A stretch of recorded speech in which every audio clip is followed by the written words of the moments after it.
Hey guys, I'm in Oslo still, and I'm in the graveyard where we've done some videos before in a secret hiding place that only me and the guy sitting behind me know about.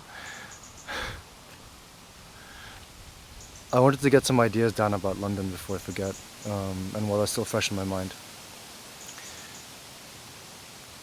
As you may remember, I was really confused why people even live there, or how they managed to, given how polluted and noisy and expensive it is.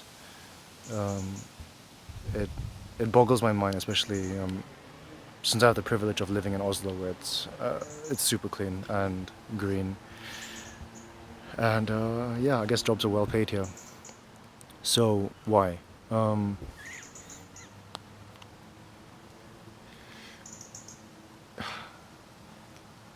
so like when I arrived, just to give you an idea how rough it can be in London, I guess is I arrived at Heathrow and I went to take a taxi, and at the taxi queue there was a guy um, in charge of the queue, and he asked me where I was going, and I said I was going to Notting Hill, which is in the west. And he said, "Oh, nice place." And I was like, "Yeah, it's a nice place." And he said, "Maybe, maybe I can live there one day." And I was like, "Yeah, why not?" He's like, "Yeah, not in this life, the next." And I was like, "Oh, but why not this life?" And he's like, "I don't want to live this life." And I was like, "No, like I've been in London for 10 minutes and I'm hearing this stuff." I mean, he's obviously joking, but he looked pretty exhausted as well. And I kind of saw that when I was there. There were a lot of people who were just, um, let's say, pulverized, pulverized by the city, just ground down and unhealthy, bags under their eyes. It just seems very rough, and obviously Oslo's like the pinnacle in terms of income and health. Like people here look very healthy. They look like they exercise. They look like they eat well. They have very few food deserts. Even the most basic supermarkets are very well stocked. But in London, people were just, they looked physically unwell, and I wondered, why do people stay, and why do they come here even? I had a drink with my with a very old friend and someone I respect very much, JP, and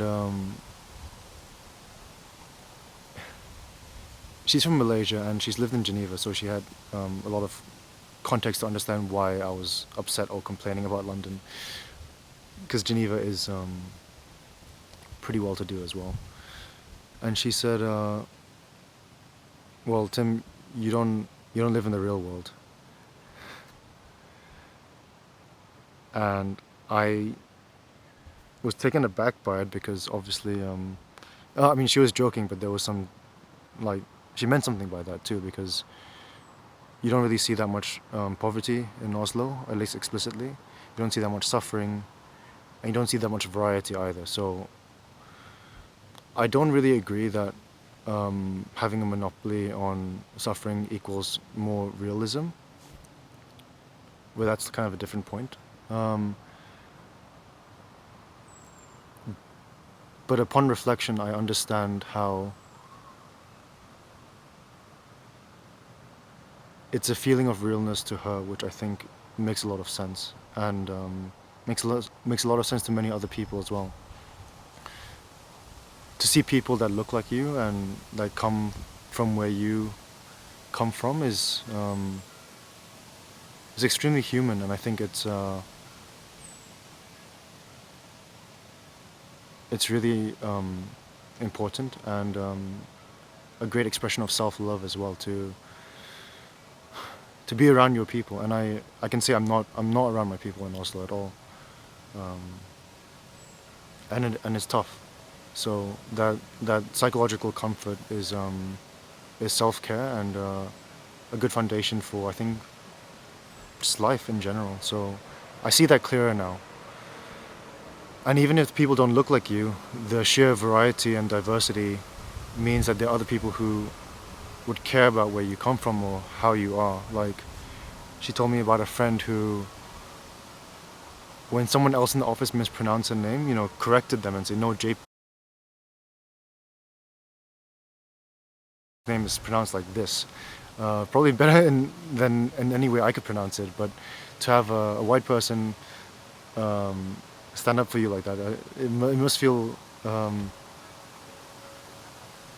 like you're taken care of. And yeah, I've been nomadic for a while and haven't been home for a while. And I think JP telling me her side of the story made me understand how important that feeling of home is, and how necessary it is for a lot of people, that they would put up with all the downsides that we know about a big city. So yeah, I feel like I've done a 180. At the beginning I was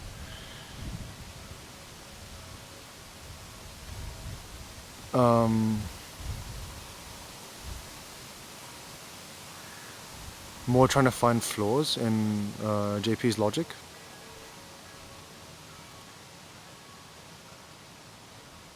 And yeah, you can apply a rational perspective to it, and if you do, you probably end up in a place like Oslo.